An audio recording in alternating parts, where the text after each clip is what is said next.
get yourself together before it's too late.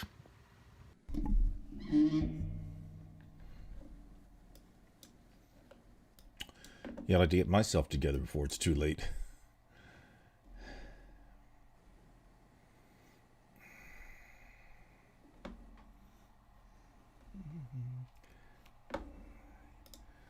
Good evening, everybody. It's Divided We Stand at 9:07 Eastern Standard Time, broadcasting from Bridgeton, New Jersey, via Arlington, Virginia.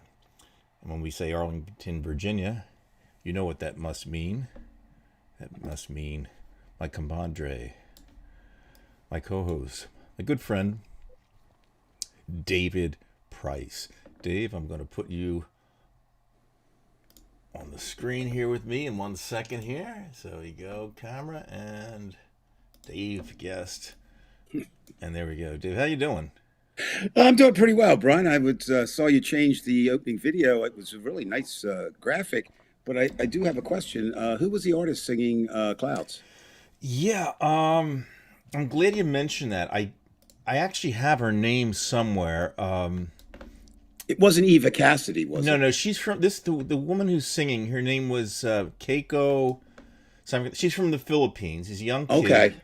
I don't remember her exact name. Let's see if it's. Well, that's not important. I was just wondering. I thought she did a, I assumed it wasn't you singing in falsetto, because I've heard that, and that sounded. No, you don't want to hear me. Now I do wonder though. You have a lot of. You put a lot of thought into this show and a lot of preparation, especially for your video parts. That I was wondering if that water was a tribute to, now the newest and, believe it or not, actually not satire.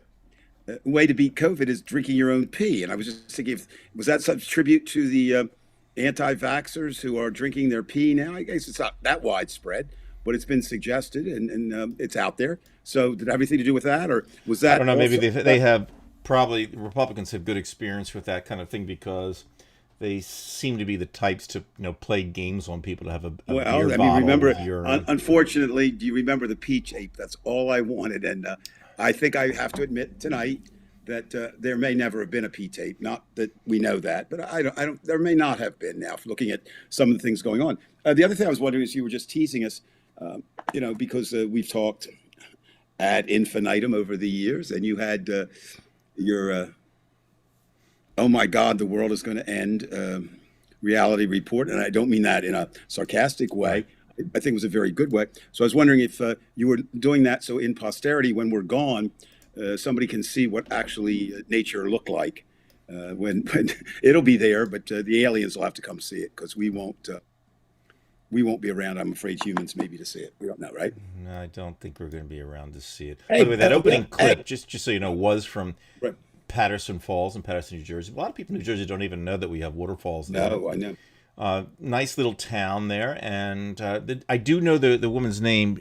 Her name is Keiko Necesario. I don't know if I'm pronouncing that correctly, but she is a young Filipino, probably a teenager, sings. Oh, and you said now. Patterson. Of course, I'm originally from Jersey, as you are. Did you know? You talk about connections. Anyone out there who watched Manifest, which is coming back for a final season, they had a line that one of the young actors would always say, "It's all connected. It's all connected," and I believe that that's true.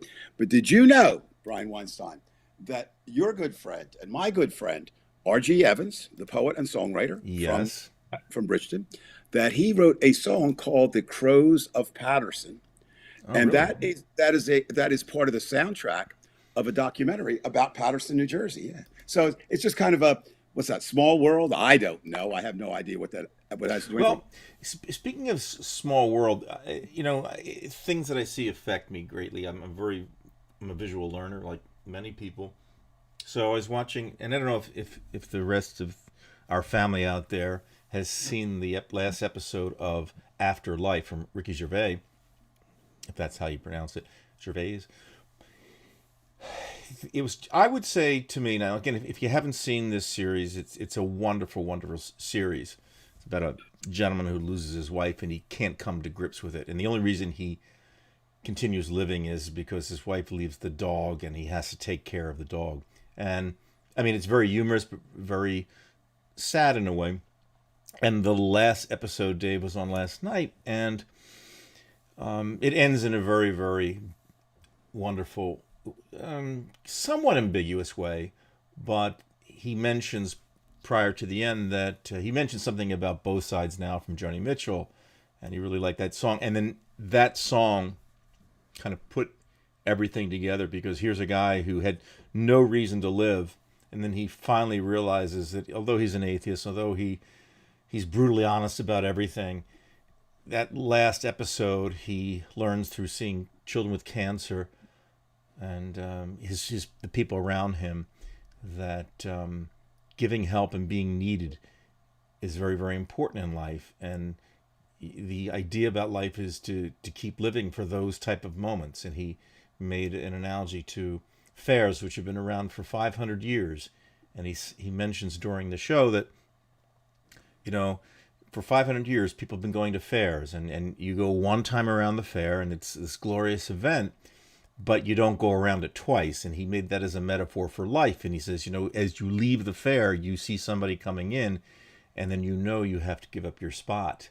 And I guess what I'm saying is he made death more palatable. It took that last episode to do it.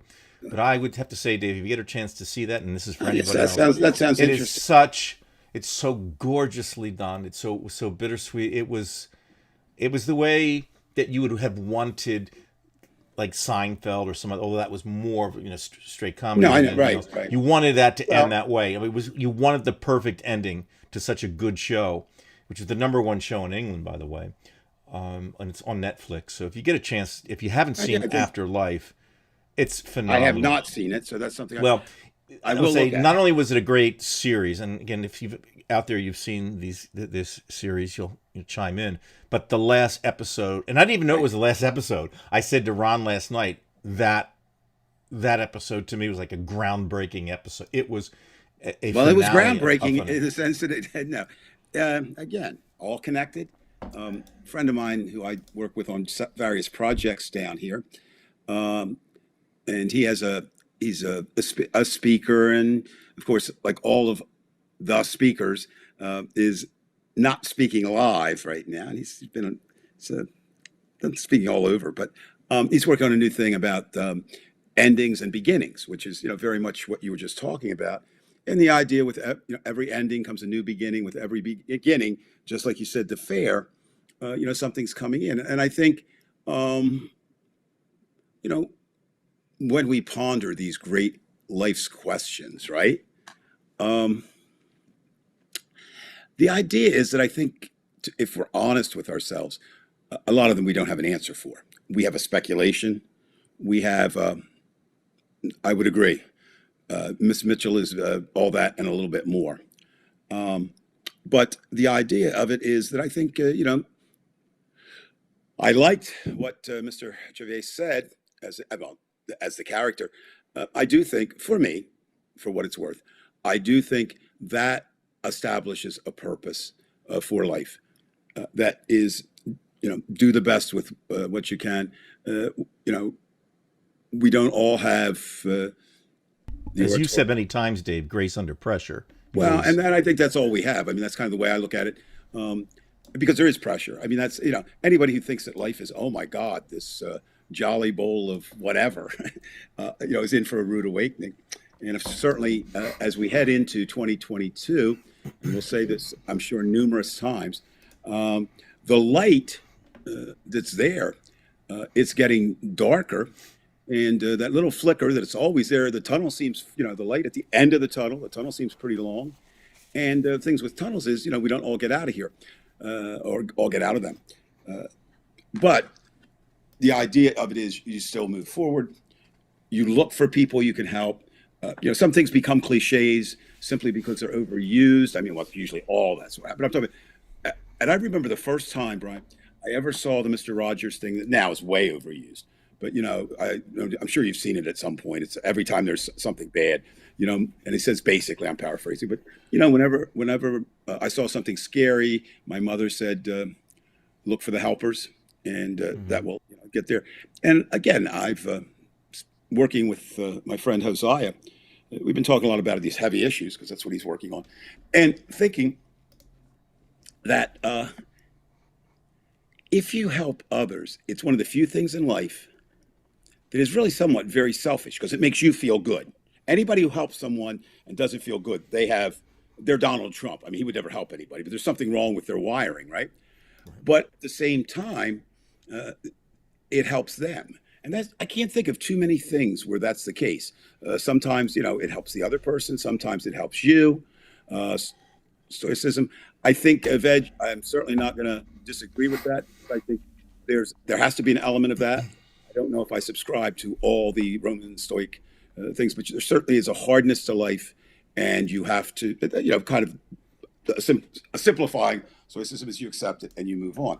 Brian, but we're talking about now. We're talking about beginnings and endings. I think, and I wasn't aware of this, but I think you might want to share some news about something that had a beginning, has no ending in sight, but has reached a number that is somewhat significant. Yes.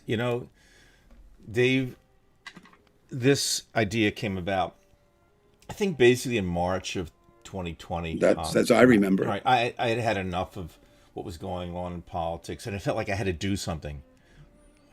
It was just beyond that point. And that's when I had called you up and mentioned this idea, and you were, right behind it. And we had our first member, Joey Fulcher, signing up. We started with really you, myself, and Joey as our first member. Right, that was it. That was it. Right, yeah. And looking at it now, if we can, I can go to the see this page. This is the page now, just to get some perspective. Since April 15th of 2020, we have over 1,300 members. We would have had much more, as you remember, because we did not bring and still do not. Right, and still don't bring in people who don't agree to the rules. We are a private group, not a public group, so it's very, very difficult to get in our group from a lot of different angles. So we've done really, really well, obviously getting people coming in. Now, as far as... Yes? No, I just wanted to interrupt you before I forget. I'm getting old and senile. Remember, if anybody wants to send me condolences or birthday greetings or $1.7 million, 2020 is, I guess, what some people will consider a milestone. It's just another year. But I turned 70 years old in March. Wow. But the idea of, I want to repeat this all the time because I think it bears, and this goes out to, I've seen almost every name I've seen that comes up on this show. I've seen that they invited people. And just remember, if you really, I don't want to give anybody more work, but if you really think somebody would benefit, rather than just send out some, thing, just send them a text, call them, share a beer with them, and just say, please, if you want to join, no, not even please, if you want to join, you must fill out the one question.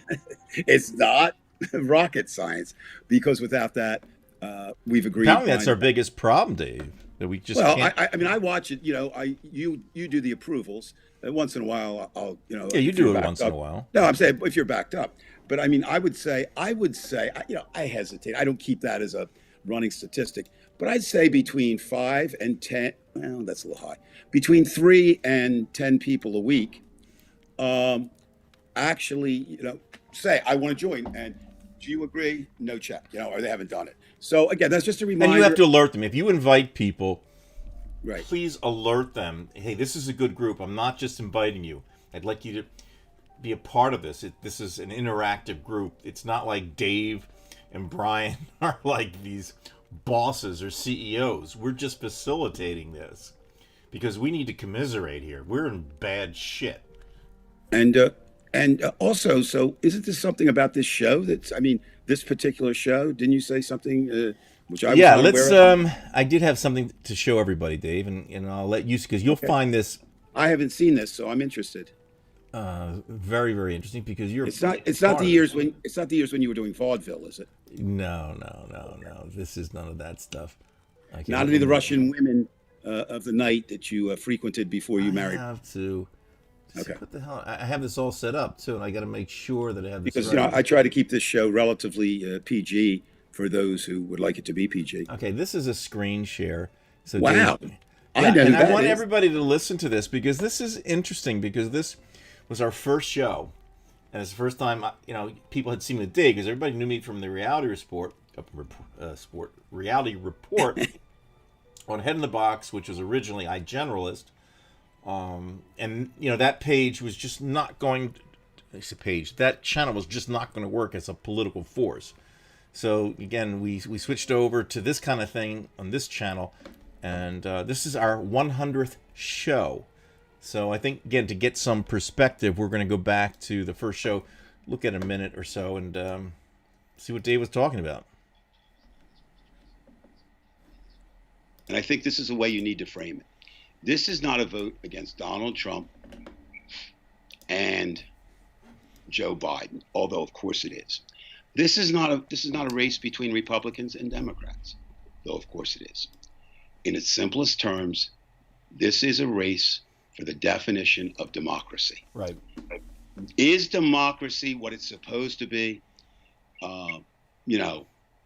We the people with certain rights, or is democracy me and the rich boys with the money with certain powers, and we'll give you a little bit. That's what it is. Right. Okay? Although the far left still thinks that, and in some cases, there's some truth to it with the conservative Democrats that they, are influenced by the wealthy.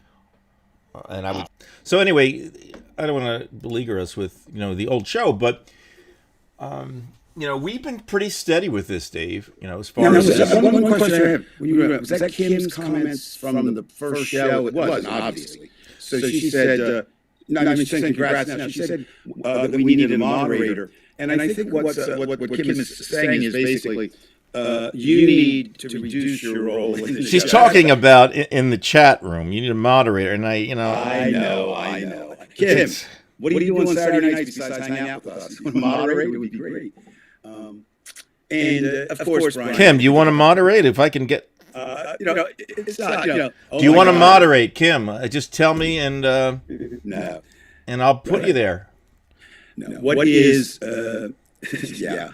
I'll be glad. No, honestly, I mean, I don't want everybody as a moderator. I don't want to put everybody as blue, but democracy is a life support, and I agree. I think the problem is that maybe the life supports, like so much in this pandemic, it was not really that sturdy. So we have to look. Anyway, just a couple of things about as I think back on this 100th show, not about me. I've said it before, so it's nothing new. Thank you, first of all, for coming up with the idea. You should thank me for saving the show, but you don't have to. The other thing would be... Who's Kenny? I have all these... How about Veg? You've been here the longest, aside from Joe. Veg, you want to be a moderator? Yeah, get somebody from Canada. Ladies and gentlemen, you're seeing I don't care who does it. You see how Brian's mind works now. Pretty soon, it never stays on a direct tangent, which is kind of cool. So pretty soon... I don't want to make anybody feel bad for not being... I don't know that we needed one. Well, yeah, no, I think you do. I mean, I think a lot of shows have that. Eventually, nobody really gets out of hand. If you learn how to use your equipment, I mean, when I do it, I have call-ins. And, but that's me. I'm not now. But here's the thing, Brian. When I started the show, I didn't know what the hell I was doing in terms of camera. Now, remember, teacher for how many years, lecturer, again, not blowing my horn, but way above my pay grade at the Smithsonian. I never really liked my camera persona, and I despised it for a while. And I'm still, not real happy with it. But just little things that you learn. And the biggest thing that I learned, Brian, and I wouldn't have learned it without you, but even more so, I wouldn't have learned it with the people out there. When I ever, was a teacher or talked live or did the lectures, I don't know if it was ego. No, it was to a certain extent. But I wanted people not to be riveted on there. But I would never allow my students, and they didn't. Now, this was 10 years ago. I let them have cell phones. I let them use cell phones, but not during the educational portion of the day. Same thing, something else I did that I used to get in trouble for. Sorry, Bella, I didn't know you were Kenny. And I'm going on this idea that I used to say before I would talk. I said, if anybody here would prefer to be somewhere else, please go. And sometimes people would do that. I'm sorry, Dave. I didn't know one was going to this, to this, to this. I don't keep up with. No. What happens is you just float. You're like the butterfly. All right. But I'm The not artist talking formerly about known as you. I'm talking Osama. about, That I know Osama. That I do know. I'm talking to the people out there. What I'm going to say is, you taught me a very valuable lesson, and the fact that this is. It took me a while to get there, but this is, Brian, as if we were hosting an online pub.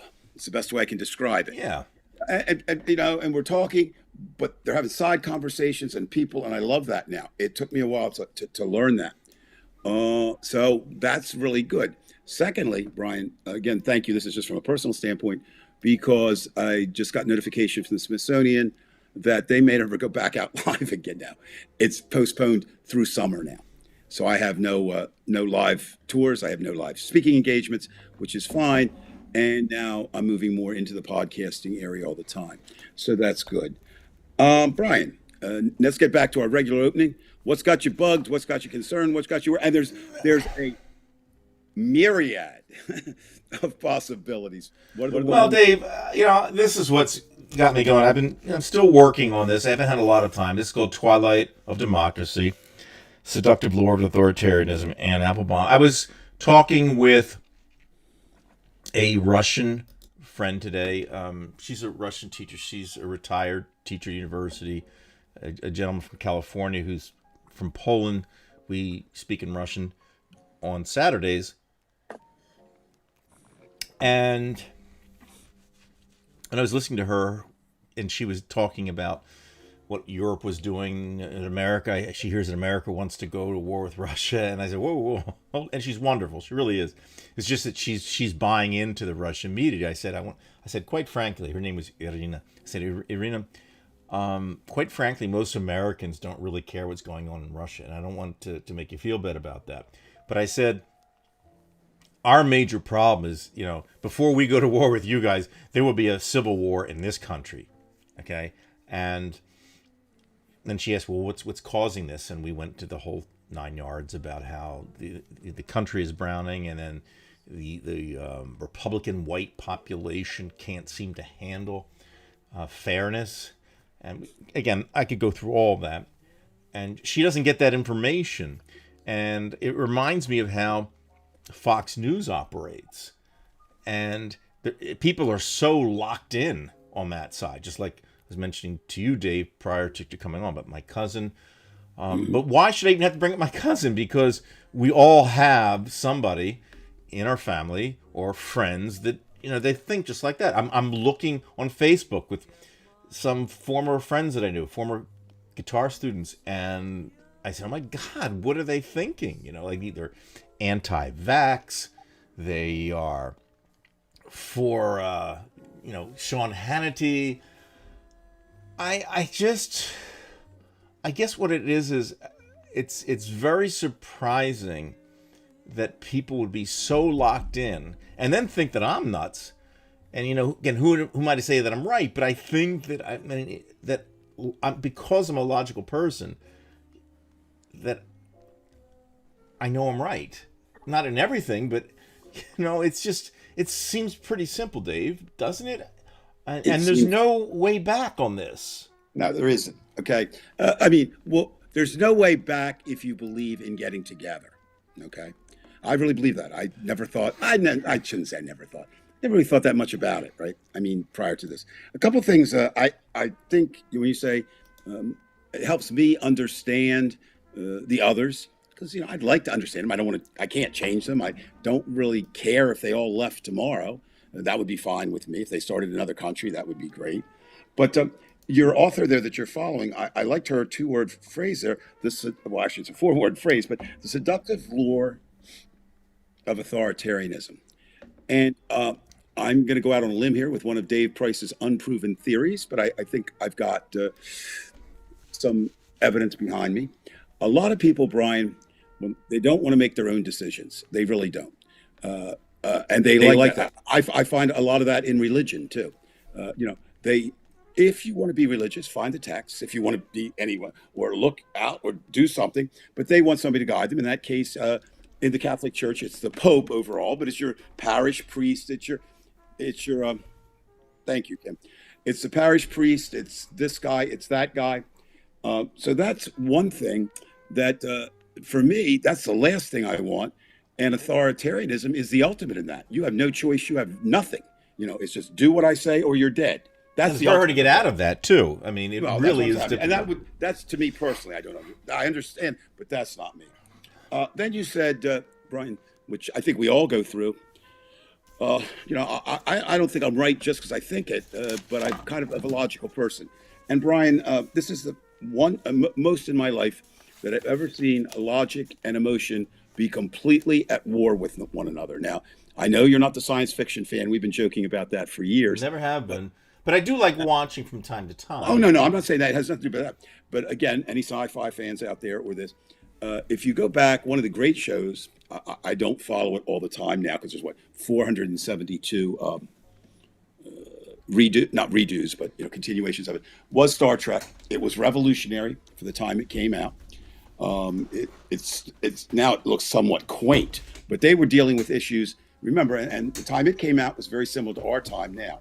They were dealing with race and all these issues, but the basic idea was you had the Doctor Bones, who was pretty much emotional, and you had Spock, who was part human but part Vulcan, extremely logical, and then you had Kirk, who Gene Roddenberry, the creator, I think clearly wanted to say that you need a balance, right? Sometimes you need logic, sometimes you need emotion, and one of the worst things is use logic when you need emotion and use emotion when you need logic. And the way I look at it is the logic now falls to the left almost completely, and the emotion falls to the right. And wow, the two don't just don't go together. Dave, if I may show you this, if I can go back to this for 1 second, and I can show people here whatever. Yeah. And again, I was just she was this Applebaum was talking about some people that she knew from Eastern Europe, Poland, Hungary, places like that, and she made an interesting comment here, and I did highlight it. She says, and this is her friend Maria, her ex-friend, but Maria continues to fight against the non-existent left anyway. She even invited Steve Bannon, Emilio Yiannopoulos to Budapest. So, and you see this is what was going on there. And again, they make us out, Dave, to be like, we call snowflakes. They call us every name under the book, and they have such hatred for us. Well, yes, we're allowing all these things to happen. Well, now, look, let's be honest, Brian. If you're a person who hates, right, every Trump supporter in America should hate me. They should. Because I despise the man they're holding up. I mean, I wouldn't even... No, I will say this. If he were dying, I would not lend a hand unless I could make it quicker. I wouldn't kill him, but no. And I make it pretty clear that I know that. I today was on my Facebook, and you know how you get the 7 years ago, 10 years ago, right, whatever. Right. And I usually Shared don't look at what I did today. And of course, this was prime time. And I look at some of my comments, and they were pretty brutal. And if I were on the other side, I would have dropped me too, or tried to attack me, etc., which a lot did, or I dropped them. So that's this idea that I don't see how, and I'll even go further. I don't know that we, I've said it before, I'm going to say, we were never truly united. Never, ever, ever, ever, ever, ever, ever, ever. Now, there were times we were closer to one another. There were times when one party had more power, right, and could appear. What's so horrible and horrid about this period of time, and again, anybody out there, please take issue with me because I'm trying this out. And I like to be, I don't want to go around running about it if it's got holes in it. But I think what makes this time so bad is, number one, I haven't studied every president. I don't know the ins and outs. But I don't care what the historians say. They listed Trump as the third worst. To me, he's the worst man ever to walk in the White House, let alone president. So you got that on, right? You've got a Republican Party who has only... three precepts, and that's one is control. The second is a intransigency to talk or say anything, and the third is greed. And there's two kinds of greed. used to be politicians were greedy for money, Brian, and there's still some. That's not the big thing now, though. They're greedy for power. And how do you get power? You appeal to the people, they don't give it to you. And there's all these people out there uh, who, what you said before, who hate um, systemic racism, okay, is real. They can't, they, first of all, they don't see it. If they do see it, they want to, they think blacks have too much right now. They believe, and this is why I can't understand why in all the cosmos a woman would become a Republican. Dave, let me ask you from a Sure. psychological standpoint of view. All of us, every one of us, in our past, there have been things that have happened that cause mental trauma, Sure, of course, of some course. unresolved issue. But as we get older, like for example, if you were thinking about something that your parents did that was, kind of off the wall, may have affected you as a child, and then when you get older, you look back and then you understand that, your parents were human beings too, or these people's parents were human beings too, and you understood it better. So these unresolved issues became resolved because you were able to kind of logically think and say, okay, this person was screwed up and this is why this happened. Do you think, much like in the Middle East,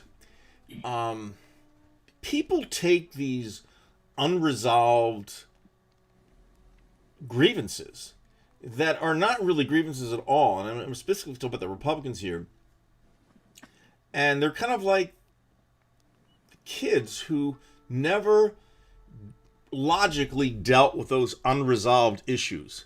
And so Well, what we have today are basically these almost these infantile issues that were stored, and they're just coming out now. And now you're getting just crap like they all sound like Ted Cruz. They're just like an attorney who just makes shit up. okay. A couple thoughts on that, what you just said. Certainly, I mean, I don't have, I even cut a couple of my psychology classes, even though it was one of my favorite subjects in college. So I'm certainly not a trained psychiatrist or psychologist. But of course, issues that plague you stay. And you said it very well. And I think that's the answer. Eventually, you find out that your parents, if that's the issue or, whatever, were people too. And tonight I will officially charge the Republican Party with not understanding that they are people, and they are, okay, but that we are people too. And what they do so well, and it's what fascists do and what authoritarians do, and this is why I don't downplay the analogy to Hitler. I've said it from day one. Donald Trump is not Adolf Hitler, but Adolf Hitler wasn't Adolf Hitler until Adolf Hitler became Adolf Hitler. And Adolf Hitler could not have done it without help, and Trump's got more than enough help now, okay, Right. to do whatever he wants. So one thing is, I think the problem is they look at the other as something different. And Brian, without getting kumbaya here, if you are human, you share more in common with the human across from you than you share difference. That's just true. It's just Yes. Yes. absolute Right. truth. There's no reason debating it. You can pick apart that. These are not in any particular order. So first of all, is they are the party of the other, and what I mean by that is they can say you are the other, you are less than human, you're wrong, whatever. Secondly, I think what I find is, and this is supported by the data, the research. I was now America is becoming more secular. It seems weird because we have the evangelicals, but it's true. But I think what a lot of people are using now, including the evangelicals who claim they're religious, they're replacing what used to be religious dogma with political dogma. Right. And just very much so. Let's. I'm not picking on religion, but hear me out here. Well, why So, not? I mean, really, why I not? don't care. No, I want. I mean, I don't. I don't care about offending them. I don't. Right. The problem is when you talk about religion in a point, all of a sudden everybody's up in arms. I'm just saying this. I'm not a Catholic. I've never been a Catholic. I went to a Catholic university. Okay, I really did like the Catholic priests. I took a couple classes with them. I like the nuns, but their religion, no. And one of the things that I found just bizarre to me is that if you ate meat on Friday, it was something bad. So every this is a minor point, but I want to make you remember. Hmm. Every Thursday night at Villanova University, since we couldn't have meat on Friday, they would serve steak, and it was the worst steak I've ever eaten. But the reason, so that was just kind of stupid. And the rules were the same in the Methodist church where I was and all that. Well, because somebody said them. And it's the same in politics. What we're finding now is if you are an R, doesn't matter who the R is, Donald Trump, whoever's in power, that is the R. And it used to be with conservatives, I disagreed with them. I fought with them as recently as my years at the museum. And it was fun. I mean, it was fun. They were, but basically, you were just arguing intellectually, maybe not emotionally. Now it's all emotion. And that's what religion is. Well, it's funny, Dave, too, how they look at Trump, how, this whole thing about the big lie, which is, this is the way they're going to get back now. So the big lie, right. The big lie itself, the truth is, they're talking about all the things that went on and, the illegal things and this and that. All of the stuff that was illegal and the lies was coming from the big lie from the Republicans, not from the Democrats. Well, they're projecting it on us. So it's like they're trying to, he always tries to inoculate criticism about himself by putting it on the other person. Well, that's a pretty psychological, okay. Let me try it this way. It's tangentially, it'll touch. It's not direct. As I said, I just had, first visit with my son in person for 2 years. And it was a great 4 or 5 days. But he and I, we debate, okay? It used to be, we argued a lot. Now we debate. And I think, now that you said older and wiser, I can see that some of the things, he's very much like me. And maybe, deep down inside, there are things I don't like, about me being too opinionated, this kind of thing. But when you realize, you're back to your thing, people are people. And it's really no big deal who wins that argument. And I think, again, this is, if I could change a couple things about America, there's a billion to change, but attitudinally, I would try to get rid of the myth, and it is complete, utter myth, of the way Americans got together to do the revolution. I would make it clear that racism is so intertwined in America. There's no sense in talking about America without racism. Thirdly, the myth of the Wild West. I've said it before. It bears repeating tonight, I suppose. Tombstone, Arizona, which was where the Earp Clanton shootout took place. And Dodge City, Kansas, because that was like the first of the frontier, the end of civilization. They had very few rules. But the big rule was you check your guns when you enter the city. Okay. I mean, that was just there. That's why, it was very disturbing to the residents of Tombstone because the Earps, who were supposedly the good guys, and the Clantons, who were supposedly the bad guys, and that's not that clear. Nothing is all evil or all good unless you're Donald Trump, and then you're all evil. It was very, but we have this. Then the other, it's not a myth. America is too damn competitive. And we treat it like sports. For a long time, I was a journalist. I like journalists. I like the journalists who worked when I was there. And please understand, Brian and everybody out there, I don't even consider Fox and Breitbart and I'm talking about real journalists, whether it's the New York Times, Washington Post, whether it's MSNBC, CNN, CBS, ABC, etc., PBS, BBC. But they're kind of, and this is a subject I'm going to deal a lot with this year. I think they're kind of stuck in an old model that it isn't there anymore. It isn't there, and so how do you, your whole life, your whole training as a journalist, it was show fairness. Well, that's pretty hard to do. So how do you show fairness? You present both sides. Well, what if one side has nothing good about it? And that's where we are right now. So we see a lot of that. So the idea of American, journalistic objectivity, not there. And maybe the biggest one of all, as far as I'm concerned, why the Republicans can, in my estimation, if there were literal hell, there isn't. If there were, I would agree to escort every one of them there. I'd have no problem with it. And I would be willing to risk my own life if the equivalent of, who was it? St. Peter, if Satan's minions, which would probably be Donald Trump, no, if somebody's at the gate, and if they're not evil, you get killed, I'd still escort every Republican there. That's how convinced I am that what they're standing for is evil. And by Republican, let me say Trump Republican. Liz Cheney, not today. Right. Uh, but what we have in America, and the Republicans have taken it to a new height, is a misconception of freedom, a complete misconception of freedom. Freedom, as it should be, is not the freedom to do what you want unless you are living alone on an island. Okay? Then you can do what you want. Once Right. there's another person in your purview, And even then, the society animals. or a community, now you have an obligation not to give up all your freedoms, right? But to try to find a balance between your freedoms and their freedoms. The Republicans have no balance. They say, when they talk about freedom, they don't talk about everybody having it. What they talk about is the freedom, if you agree with me, to do what you want. Has nothing to do with anything else. So you put that all together, and bad times are here, and probably more bad times to come. Now, put HLS's comment back up there because I think it's very Who's that? applicable. The previous one by HLS. All right. Okay. Those that do not like abortion are following God's rules and want to go to heaven. All right. And HLS, I know obviously how you feel and how I feel. First of all, I would ask anybody who says that abortion is God's rule, show me. Show me. That's all I want. I want show me.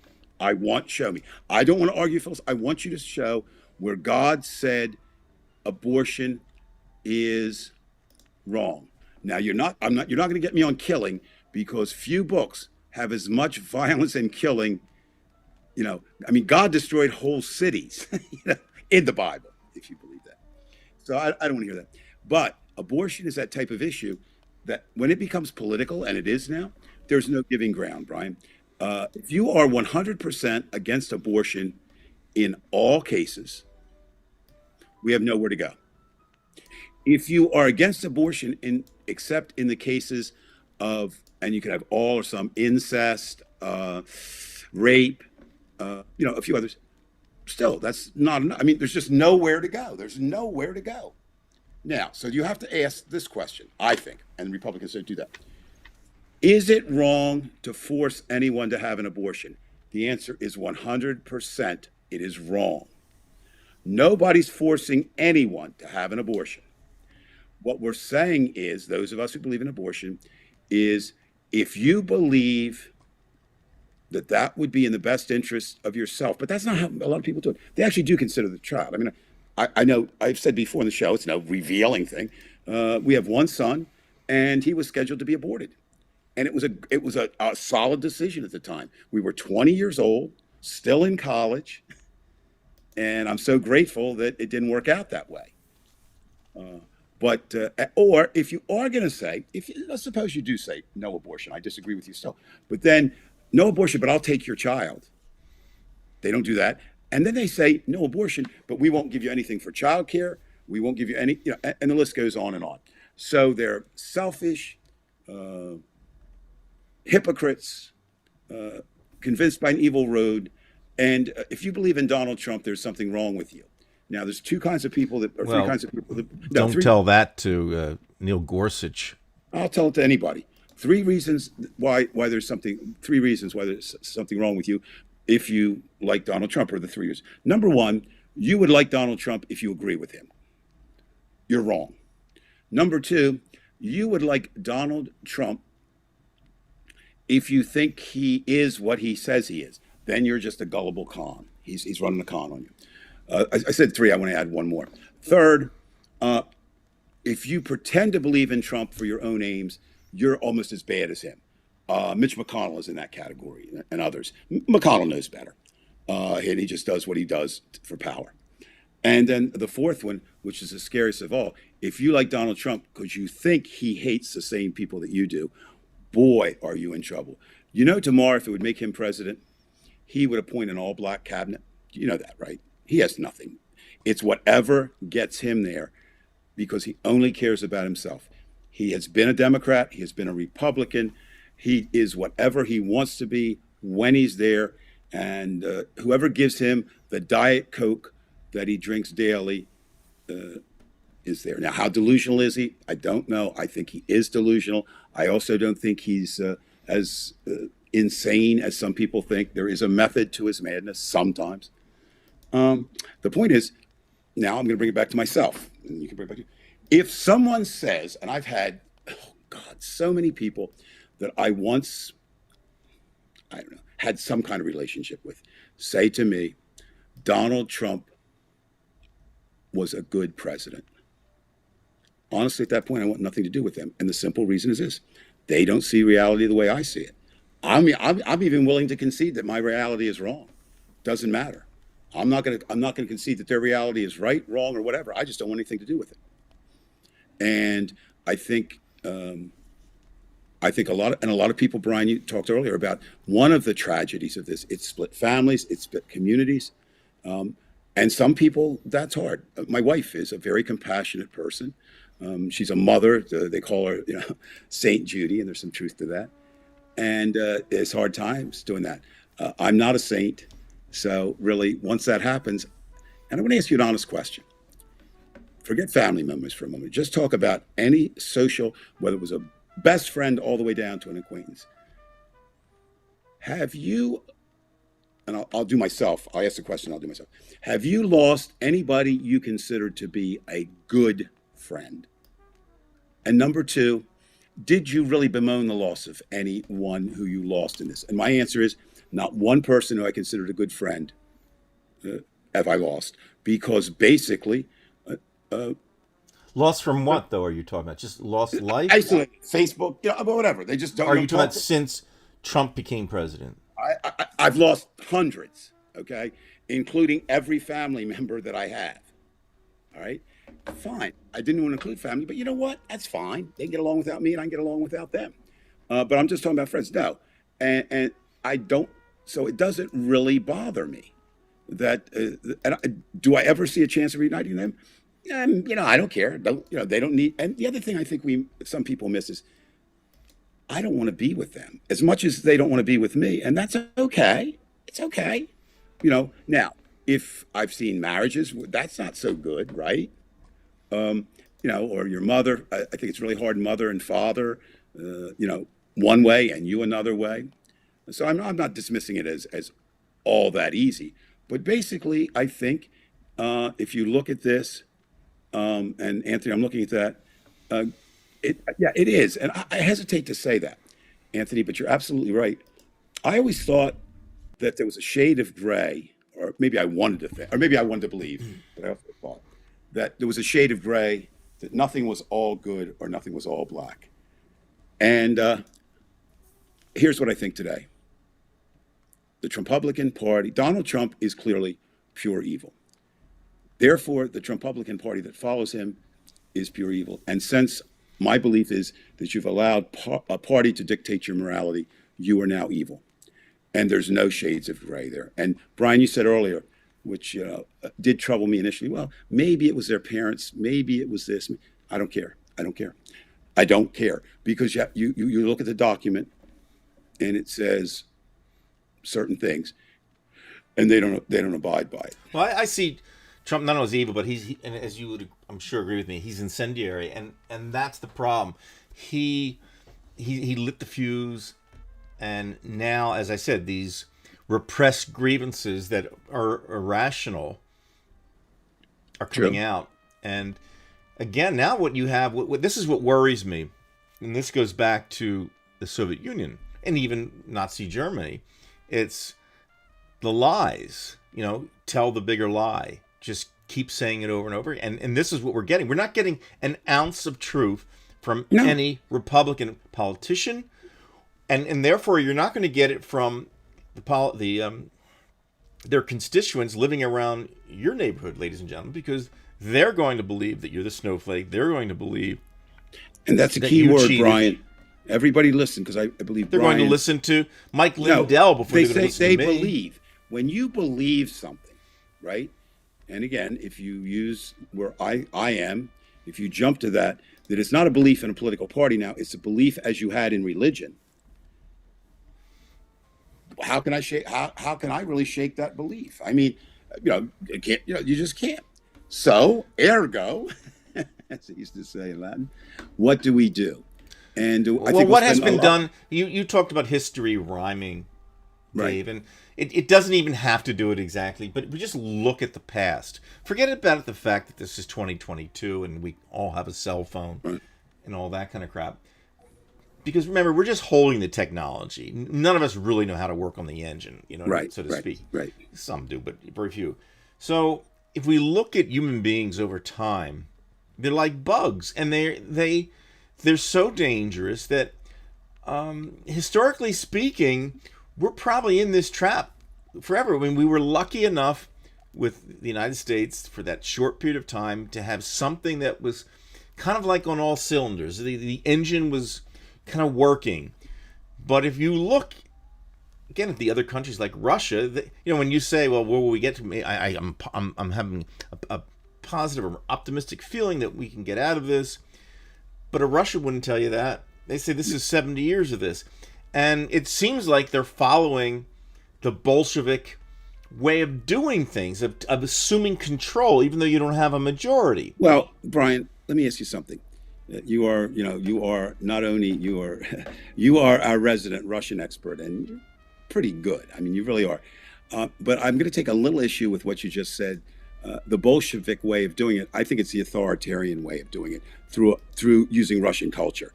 I don't see a difference. I know Well, you weren't maybe going. I should say but I think No, they I'm just created the saying- I'm mold. just The saying- Bolsheviks created the mold, which Hitler kind of co-opted. No, true. But I'm just saying, I think really good government destroyers, like it's a fascist authoritarian model that works in Russia, right? It's a Now, of fascist course, right. It's a fascist authoritarian that works in Germany. Now we have a fascist authoritarian model that works in the United States. Correct. Because of the myth of the United States. And how they were able to, as you said, they've been able to get into the institutions. Well, and they have controlled the institutions. They control, all they have to do is they're going to wait till they want to get, I'm telling you, this is what I feel. They want to get Biden out simply because Biden still has control of the military. He can still order the troops around and they can kick ass. Okay. And they say that's what they've got to stop. Whether they're going to try it now or later, they've got to stop They're that. going to try it now. Well, I don't really want to. I mean, I said I don't want to deal with that. The military is another thing. Is you can do a whole show on. What I do want to say is something, and I don't mean you bought. I don't mean you bought into the myth, but you did say a little earlier, as most of us have said, as many of us have said, we did have something that worked for a while. My question would be this: did it work for me? Yes. I'm a white Anglo-Saxon Protestant, heterosexual, middle class, educated male. Did it work for black people? The answer is no. Did it work for immigrants? Right. After a period, I was generalizing. I want to say, but Brian, you know that they don't. They believe it worked for everybody. It Well, never. that's where they're wrong. Again, But they believe that it worked. Look, you don't say "Make America Great Again" unless you believe America was great. And to every one of them that I encountered, and will continue to do it, I said, please tell me who America was great for. Now, that's kind of a baited question. I'm not saying it wasn't great for everybody. It was great for white wealth.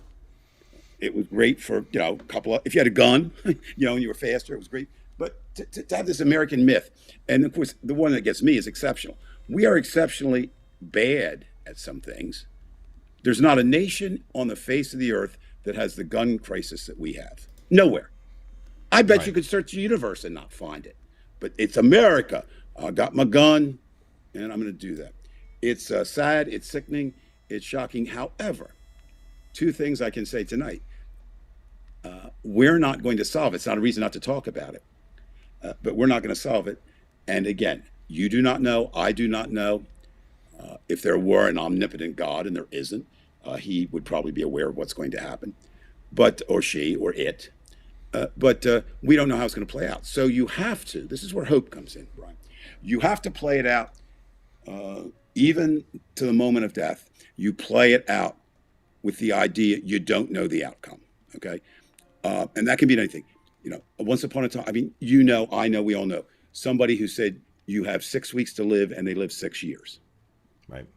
You don't know. Right now, I say with absolute certainty, America is in a civil war, and there's a problem. It's like when you say God, Brian, not you, I'm saying any general you. Most people have an image of God in their head, whether they accept it or reject it, it doesn't matter, right? Most of it from when you were young and you attended church. So it's really hard to get away from that concept. Well, it's the same thing with Civil War. The American Civil War, for most people, is a side in blue and a side in gray and geography and this and that and the other. Well, this one isn't going to be that one. It isn't now, and it will never be. It'll be the best way, I guess, to describe it. It would be like when insurgents are in Kabul or somewhere. You fight house to house, block to block. And now, what that fight means, I don't know. Dave, this one actually, I want to. Okay. Now, Anthony, this might seem like a passing Go. comment, but this is the one. This is what really, when the rubber hits the road, this is where it really matters. Okay. Yes. If they get control of the military, you know how we say we don't. This thing could be. This is where it's really over. I understand that, and Anthony is right. We can't allow. That's the ball game. Here's right where there. that's the part that's a problem. So, to Anthony, who's a good guy, to me, who's not such a good guy all the time, I now agree with Anthony. It's the military. I used to say it was the Supreme Court. Well, we've lost the Supreme Court, so now we have the military. We, meaning the last. And believe me, they want that. They want that. Like They're not, Putin wanted it, and he got it. Now, the question becomes, and again, there's no answer. The clear directive of the military is that you follow orders, right? You follow orders. We've seen it work and we've seen it fail, but you follow orders. And of course, whether he, someday hopefully is she, but whether he served or not, the president is the commander in chief. So his orders go, except on at least one occasion that I know of historically, and I think a second with Trump, orders were ignored in certain things. They did not give the codes to Richard Nixon toward the end. He did not have the nuclear codes. They gave him codes, but they weren't the right codes. So that is, fairly accurate statement, as accurate as it can be without Nixon being around to say, oh, they gave me the wrong codes. And he would never say that. You wouldn't say that as president. But you can't really depend on that. But then getting back to Anthony's point, how do you, Anthony, me, you, Brian, what we have to do, we can't change them, right? And I'm going to say right now, you can't change voters. The battleground is anyone who hasn't voted before. You have to do two things. Get them to vote, first of all. And secondly, get them to vote for truth and justice and the American way, which unfortunately or fortunately says vote Democratic. Now, how you do that, I have no idea. None. Now, the only thing I said, getting back to Anthony, I agree with him. I think he's right, but we all have to figure out a way to make what Anthony said come true, right? I mean, and are you going to add at all costs at the end of that? Now, that's what I want to ask you. Okay. There's That's a great question, Brian. I'm going to say because if we know already, we're almost giving it off with giving it up with what Manchin and Sinema are doing.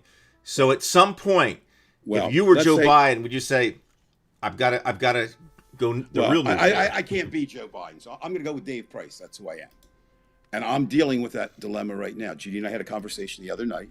It didn't go that well, but I said, honey, I just got to tell you something. I said, that I'm steeped in the peace movement, nonviolent. I mentioned before in the show, and I learned how to fire. My father taught me taught me on a 410 to use a shotgun, and on a 22. I've held a handgun. I've never fired one in my life.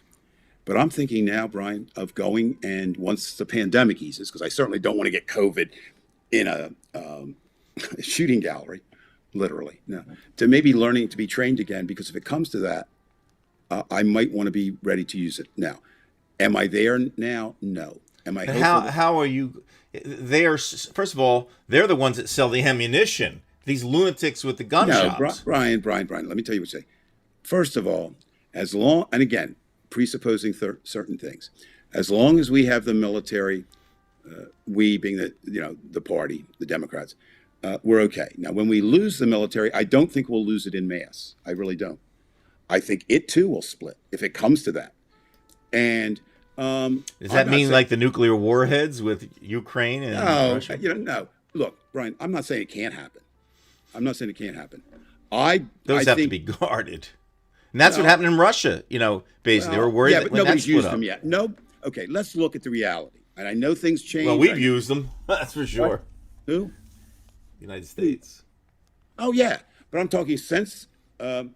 No, I agree. It's and Nagasaki. I'm not saying, but I think mutually assured destruction.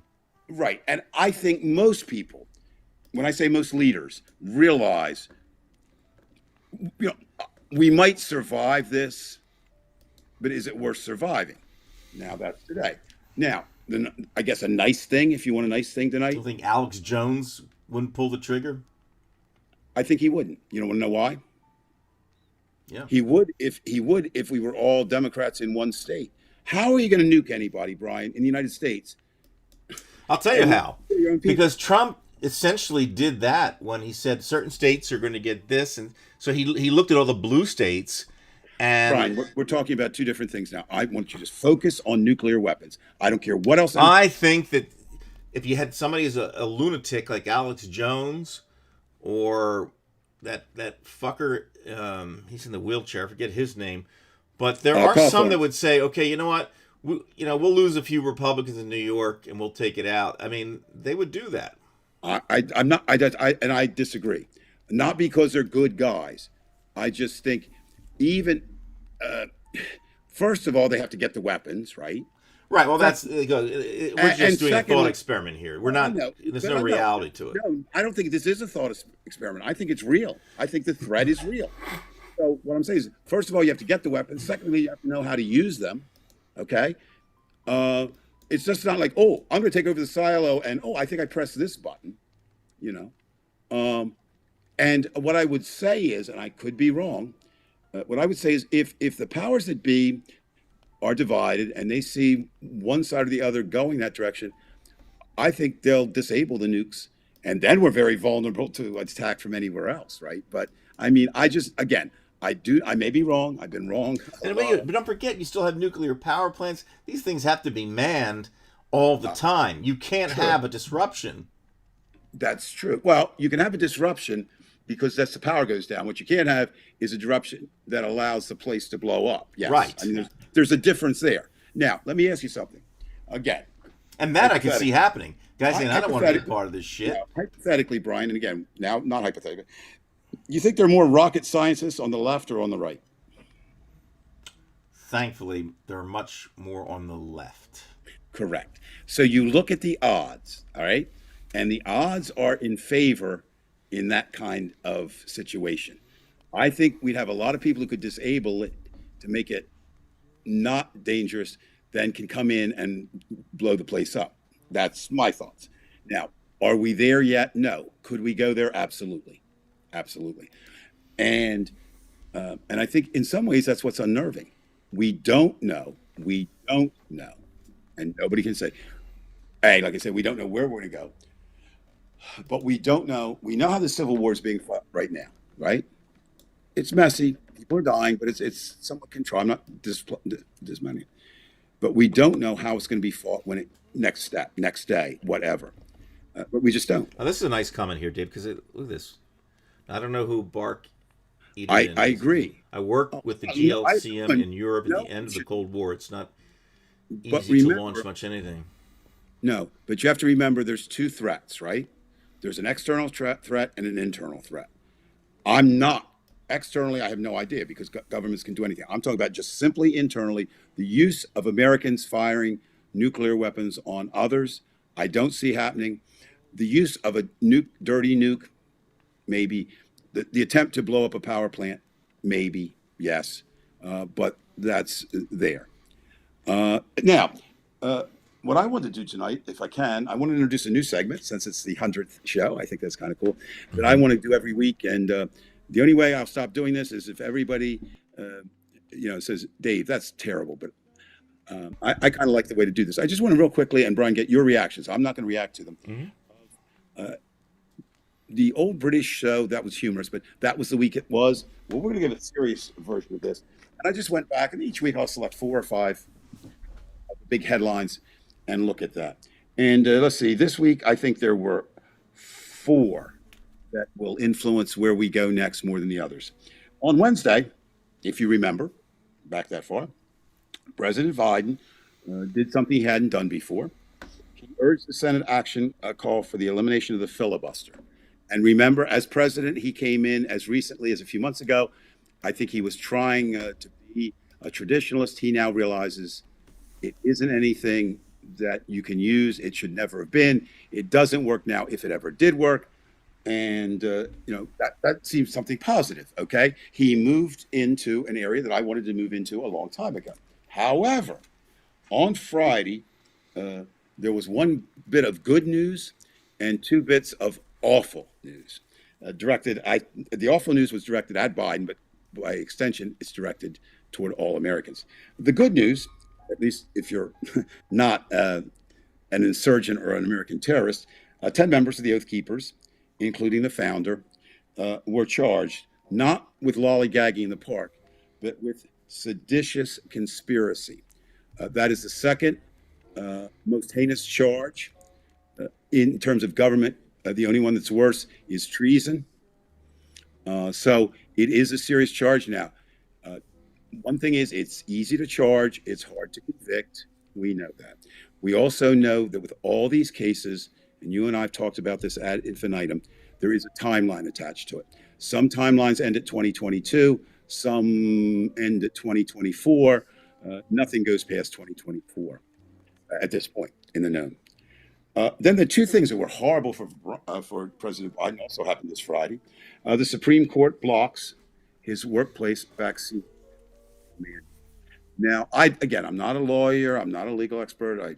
I visited the Supreme Court. I've watched a couple of cases there. That's all. I visited Superior Courts, that kind of thing. I think quite possibly the Supreme Court might have done the right thing by blocking it, right? Really. But we don't see that. And the reason is, though, they also, if they think they did the right thing, they did the wrong thing. Because, Brian, I would urge everyone tonight, from the president on down, the country that we had in 2015 is not the country we have 7 years later. So certain things that, might, do you really think, does anyone really think that employers are going to rush out now and they're going to say, no, you don't have to you don't have to vaccinate. And that was a win for death. It was a win for death. Okay. And a direct slap at Biden, because here's what will happen. Biden will be blamed for not getting the virus under control. Now, he's made a lot of mistakes in this. Don't get me wrong. There's many things I would, in fact, that's one of the areas that I most attack. Him, Fauci, all of it. It's been hideous. But he's still done better, or they've done better than Trump or DeSantis or any other Republican on the planet. But he will get blamed for it. And the irony of it is he's getting stopped by the other side, who's blaming him for not doing anything. That's one. And the other one, which I think is, if something doesn't happen with this one, we may not need to worry about the military or any other stuff. They'll just take control. Is Biden at least in public said, had or hoped for, I think, for the voting rights bill to pass, and 2 people stopped it.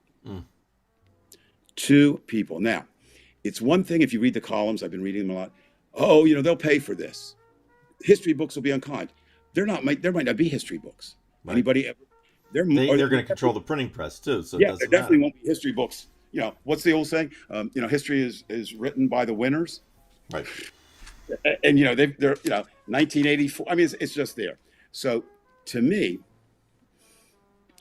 the Voting Rights Act, if that isn't passed,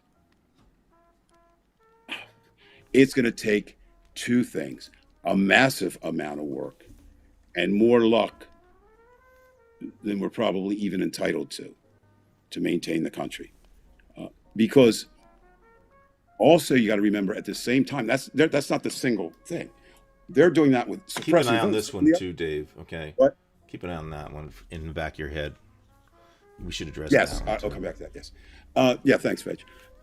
So what happens is on that one, excuse me, it's a multi-pronged attack. Okay, so you've got the big lie, which as many as 71% of the Republicans, 75, so what's that, 3 out of 4, believe that the election was stolen from Donald Trump. And because they are Republicans, the election was stolen from them. Donald Trump does not believe the election was stolen from them. He believes the election was stolen from him. But that's semantics. Everybody's on the same side. Now, No, I think he knows. Again, it goes back to him saying, I could get away with murder on Fifth he Avenue. believes that. He knows, because he Look, says, I can get away with it. I He agree. knows. He's such a liar that he will do it. That's it. But I think he's the worst kind of liar. He begins to believe his own lies. Well, that's if he's crazy. Then he does. Well, it's just, it's like, I mean, this is a bad analogy, but you've told a lie, right? Over your lifetime. Yeah, of course. But a couple of them, then later on in life, it's not, once, then you start to be, was that true? Was that, I mean, and he does that daily. So you've got this idea of, but the area, so they've got that. So you've got to clean up this election, which was the cleanest presidential election in the history of America. I feel safe in saying that. The most guarded, the most looked at, the most observed. Unless, by the way, because they were looking at all the non-red counties. If we did look at the red counties, I'm not sure it would look. I'm not legit. worried about that, Brian, because we won. I understand what you're saying. That's like saying if the Eagles win tomorrow, I want them to win by 8 touchdowns. I want them to win by a point. I don't care. So I mean, that's the way I look at it. So your point is well taken in the. But just keep that in the back. That in the back. Well, no, of your I mind, don't. too. I mean, yeah, it's there, but I'm just. But the big one is they are taking over in states where they have legislative powers. They're taking over who will be the electors. They're taking over, and the big one is they're taking over community by community because a lot of people don't see the value of doing it. They don't want to run. They think it's time. They're taking over the people who tabulate the ballots. So yeah, so that was a huge loss. Of those, that's kind of what I saw this week. Now let's look. Yes, at them. Joey, that was the one. But Joey, who was the king liar? Yeah. But the idea, Brian, is Okay. Biden urging the Senate calls for elimination of the filibuster. If he was doing that because that's what you should do, it's fine. If he really believed in it, he's naive. So that's a wash. The 10 members, Oath Keepers, that's great. Okay? That's a positive for America. However, You'll be pardoned. you're going to tell me how it took a year to figure that out. And they're the very, very minnow fish. Okay? Even though you really think, in fact, unfortunately, when you confront a Trumpublican with the truth, they hunker down more. And unfortunately, they are the type, those people become martyrs. Look, you don't live in Washington, D.C. I do. There are rallies, not daily, but many times outside the city jail where the terrorists are being held, saying they are heroes, they are patriots, and they are martyrs now. Would one of them walk out of the jail, they would be cheered. And then the two that are bad are the workplace vaccine and the hopes for the voting bill. Now, with the vaccine, Brian, I'm going to come back to you, and then I have something I want to say on it. But okay, so beginning Monday, correct? You go to work for the first time since Christmas. Is that correct? Live. Tuesday. I'm sorry, right? Because Monday is MLK. Tuesday, yes. There was some conjecture, but we did get the email that we're going back. The county seems to be going from red to orange. I don't know. There have been some deaths. I know some of my students have it. But we're going back. And I'm at the point now, David, I've told you that, you can't get compliance from people. I mean, anywhere you go in this country. Mm-hmm. So right. I'm here to just do what I can do to protect myself. I wear my KN95. Well, let me ask you this. Are you looking forward to going back Tuesday? With great anticipation of returning to education? Yes, but not... You are? What are you, crazy? No, I like what I do in general. I'm not saying that. I don't like going back into a Okay, situation. if you like it so much, I'm going to submit to you, and I believe you cannot fully teach with a mask on. That's not making a joke. I'm saying you can't. You can't. So I want you to take your mask off. Would you do that? No, of course you wouldn't. No, I wouldn't do that. But I have You're playing that same, Brian. You're playing that same game of it's normal times. I like what I do. Would you rather teach without the pandemic or with the pandemic? Oh, that's a no-brainer. No, it's not, because you're saying, "Oh, I kind of like what I do." No, I do. Even not in the pandemic, then do it. Go in with no mask. No, you're missing the point. I'm going to go in a situation and try to protect myself the best I can do. Oh, protect every yourself. day you go out on the road, Dave, there's a chance that something could happen. Doesn't matter where you go, pandemic or not. Did you hear you're going into school not to teach kids? That's not your number one priority. What did you just say your number one priority was? To protect yourself as best you can. I can't teach them unless I'm healthy. I'm not talking about that, Brian. You're taking. What I'm saying is, through no fault of your own, your teaching is reduced because just as mine would be. Sure it is. Okay, so sure it is. The question is, if you were in charge now, would you open Bridgeton schools? No, let me rephrase that. Would you open schools nationwide, or would you keep them closed a little bit more? I would do what they do in Chicago. Let's say, look, okay, you make a deal with the boards of education, say, we will come back, but we want certain safeguards. You want to make sure the kids are wearing the N95s, make sure that they're testing the teachers, and a certain a random sampling of students, because you've got to find out. You don't have to sample everybody, but you've got to have a random sample that's good enough that you can say, you know what, we need to shut this down. All right, let's go to your school. Are they providing N95 or KN95 masks? No, they ran out of masks, in fact, and those were the cloth ones. I got it. Okay. Do you know, to your knowledge, will half the staff, a quarter of the staff, 2 people be tested on Tuesday and then retested? No. There will be those who be tested, the ones that aren't vaccinated. Well, what I'm saying is, as they should be. Do they have any mandate that you cannot teach unless you are indeed vaccinated and boosted? Is there any mandate for that? No. That's what I say. It has the only thing is from the state of New Jersey. This doesn't matter just about Bridgeton. We're in the state of New Jersey. Okay, they're supposed to wear a mask. Do they? I'll tell you where they don't. Simple question. 20% roughly of the students in the halls don't wear their masks. Okay, about 5% to 10% of the staff do not wear their masks correctly. Okay. And just about everybody that does that is usually somebody on the conservative side. Correct. Okay. What I'm saying. And I'm also saying that most don't even wear the KN95 masks, that they wear the cloth masks. Okay. So you have certain rules, protocols from the state. Okay. That aren't we followed. are supposed to comply, but it's not enforced enough. Suppose means you don't. And I don't know that you can enforce it enough. There you are. You don't have enough APs there so in the can't do all hallways. Of that, now you're really in that Hobson's damned if you do, damned if you don't. Right. So that's why I have to wear my N95. No. They could make a decision. They, being the powers that be, could say, given all the. I'm not saying it's a right or wrong decision, but again, it's like abortion. You can't have half. You can't have half. Well, I guess you could, but theoretically. But it's basically you come in or you teach from home. Neither one is ideal. Well, we're actually, if you think about it, even though we're going to the school and we've been at the school, we still do both, which in a way is almost, you would think, a violation of contract. And that's something, I didn't even get into that simply because we will tonight for anybody listening who's not in education. Do not fall under the idea that because your grandchild or your child is going to school, that school is anywhere near normal. Because what happens is a teacher's absenteeism is running 20 to 25%, legitimate. If you got COVID, you don't go in, right?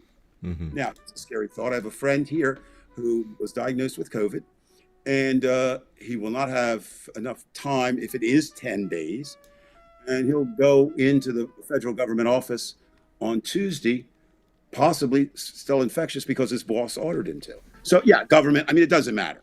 So it's just a bad situation in the pandemic. I'm not picking on you or the school, but it's there.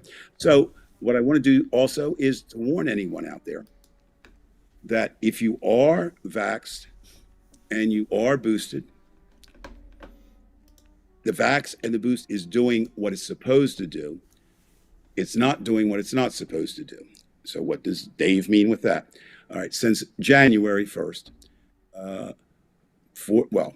prior to January 1st, 4 members of our family, my son, my daughter-in-law, my 2 grandchildren, visited here after 2 years of COVID freedom in Australia. And by COVID freedom, they did not get it. Within a week, 3 of the 4 of them have it. Okay. Both adults fully vaccinated and boosted, both grandchildren having 2 shots. There was not, in Australia, they couldn't get boosted and they have to re-register here. Now, the good news is none of them were hospitalized. None of them are sick in terms of other than what my granddaughter had a kind of a semi-bad flu. My grandson had the sniffles. Of course, when I think he was how sick he was because he thought he could get outside. So, and my daughter-in-law was in between my granddaughter and them. I do 3 podcasts, with partners, which are debuting this month, and you. You're the only podcast partner I have who doesn't have it. Both of them, fully boosted. Fully vaccinated and boosted. The 2 of the concierges here at our apartment. And my point is what the Republicans are doing with that, Ryan, that's going to lead me to what I really want to talk about here, is they are vilifying the vaccine for not doing its job when it's doing exactly what it said it would. Right. It's doing. They never they still believe in herd immunity. And there's still a lot of people out there who believe, and because there are vaccines that do keep you from getting something, right? But this vaccine was never designed to that. Right. It was that if you get it, you will not go into death, and many of you will not even have to go to the hospital. So it is doing what it's supposed to do. But I was doing some research and looked around, and I found a really, really good article about the 3 death wishes that the Republican Party has for their own people, America, and everything. And they actually, what I liked about this, and I want to comment on it, and they actually directed it, they gave you a physical example, each one, right? So the first one we're going to call the Ron DeSantis. And that's Governor DeSantis, who's kept the state of Florida wide open. And basically what he does, he accuses the left of imposing authoritarian, arbitrary, and seemingly never-ending mandates and restrictions. Do the government? I don't think the government does that. But notice what word he gets in there. Authoritarianism. They are going to be the authoritarians. So that's one, right? DeSantis I charge Governor DeSantis tonight directly with the deaths of X number of Floridians. I don't know how many.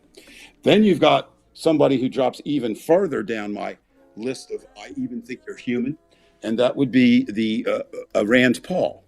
Rand Paul is doing another. That's not that. I'm telling you, if I ever became president, I would I'd give his neighbor first of all pardon and making him a national hero. Right. So what Rand Paul's thing is, what he's leading the fight, or is like the poster boy, and notice I didn't say poster man, poster boy for is the vilification of scientists. Dr. Fauci, who I have some problems with in terms of dealing, but he is now receiving death threats daily. Yes. His family. As is Adam Schiff. Right. And Rand Paul is, just like you said, Trump was a driving force. Rand Paul is one of the catalysts behind that. By the way, Dave, if our show, if things get to the point where we do have authoritarian rule, you and I both will have to deal with that because these shows are going to go on, and we will continue, ladies and gentlemen, until this thing is resolved. To broadcast underground, yeah. Which a lot of the brave people have done. I just have to check and see if I'm that brave. I hope I am. But anyway, so you've got the the left is wrong, DeSantis, but their mandates, and we're going to fight that. That's that freedom idea. You got Rand Paul, and then the man tonight who is the top of my deplorable list for this week. He's a senator. You know him. You love him. Senator Ron Johnson. Ugh. And really what he's leading the fight on is what this columnist called, and I like this, calculated ignorance. Now, with Ron Johnson, and the columnist said this, he said he could be as ignorant. I mean, if you've looked at all the things, he didn't say drink the pee yet, but he did say gargle with mouthwash keeps you from getting COVID. He said that on the Senate floor. Now, we all know he's a liar because he promised his state that he would not run again. But now, to save America, he's running. I'm so glad.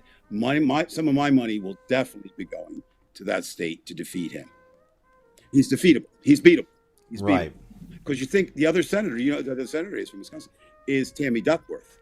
You couldn't find two more opposite people, right? And so that if Tammy can win, Ron can be beat In a fair election. Well, yes, of course, presupposes. Again, this is where everything gets thrown out. They will do everything, and that includes Now everything here, illegal. Brian, is win. where it really comes in to play. If it's ignorance, he's ignorant. If it's calculated ignorance, it's deadly. His quote that he's been distributing to everybody: "We now know that even if people are fully vaccinated, they can still get COVID." Oh, hey, Ron, and we now know that the sun is hot, and we now know that the moon comes up at night, right? Let's see. Yes, Trev. And so, anyway, let's jump to that question. I mean, I ended it there, but just remember tonight, there's, and guess what? The names that I mentioned, there's others waiting in the wings and supporting. We didn't even get to Josh Hawley. We didn't get to Ted Cruz in the Senate. We're gonna lay low tonight because for some strange reason, your favorite trio, Gates, Boebert, and Marcia Taylor Greene, whatever her name, didn't do much this week. Maybe they were resting. Mo Brooks did. They're looking at him for I assume he's in their crosshairs and fire for the sedition. Now get back to what was just up there. There's a question before this, Brian, about could Trump, et cetera, et cetera, et cetera. Because could dump in 2024? Yes, Sloppy Joe and Kamala get impeached and Republicans elect Trump speaker. All right. Here's what I know, Trev, and I really need to do some research. If you want to do it, get to me this. I know that a lot or quite a few Republicans are saying that Trump could be speaker. Now, I don't know this, but for example, a Supreme Court justice does not have to be a lawyer. He or she can be anything and be approved. All you have to do is be approved. But I would think the speaker, Brian, do you know? I would think the speaker would have to be a House member. But so that means Trump would have to run. I've heard the opposite. I don't know. I don't know. I don't know. That's what I'm saying. I've heard the opposite, and I like what MSNBC said. At least the idea is. And by the way, and if it was challenged, it would go up to the Supreme Court, and there you go. So forget it. But no. So what you've heard that you don't have to be? Don't have to be. I think that's right. But I mean, I wouldn't go on tonight and say. But I think if that is, yes, if the Republicans gain control of the House, there will be a movement to have Donald Trump be the Speaker of the House. Now, he would like that, but he might not want that because it might interfere with his being the president. So, but yes, I could see that. Now, let's look at the other part of that was Biden and Kamala being impeached. Well, we already know that, and that was an earlier comment. Two things we know for certain. One, if the Republicans gain control of the House or the Senate or both, Joe Biden will face impeachment, new charges every day of the week. We know that. And, again, if it's, who knows how that will play out. But government is done at that point. If, at least now there was a chance we might do something. Kamala, they'll come after that because they want to disrupt, and they will. So, yes. Now, the question is, Brian, right now, I can call the authorities in Arlington and say that you slapped me. Well, they'd say, no, we found out he's over there. He can't do that. But a charge is pretty easy to make. So you get the impeachment, whether you can really get, and that's a charge. Whether you can get conviction, because conviction comes from the Senate, I don't know. Clearly, Trump should have been impeached both times and dismissed. You Right. got the impeachment, but the word impeachment scares people. It should. Impeachment is just another day at the office. What is scary is two things. It ties up all government functioning and the executive office, and it could be, if you're up there. Now, in my way of thinking, unless he's done something I don't know, nothing to be impeached for. You can charge him with stupidity. You can charge him with, I didn't like what he did. I think he has bungled some things. I think in terms of he was overly optimistic. In terms of basically, remember July 4th, we'll whip this thing. I'm assuming people were in the theater saying, Or April, nobody will have COVID by that time. but there was more sense in what Biden said. Somebody should have said to him, or they did, and he decided we need to rally America because that's going to come back to haunt him. Okay. Now, here's a couple interesting ones. Here's two things that are making the rounds down here. Brian, so I'm going to test it out on you and anybody else who wants to comment. Sure. It is about the presidency. There are two interesting tickets being proposed. Which do you want first, the Republican ticket or the Democratic? Give me the Republicans. I want to get them out of the way before I throw up. All right, here we go. A ticket of Ron DeSantis and Joe Manchin. What about it? That's what's being proposed. DeSantis for president, Manchin for vice president, running in the Republicans. Okay, so what makes sense about that? If you thought there was some kind of compromise, it would make sense. Joe Manchin is a Republican. There's no question about that. But here's the problem with people who are proposing that. Do you really think, unless he does something far worse than what he's done, that the radical extreme right is going to take him? No.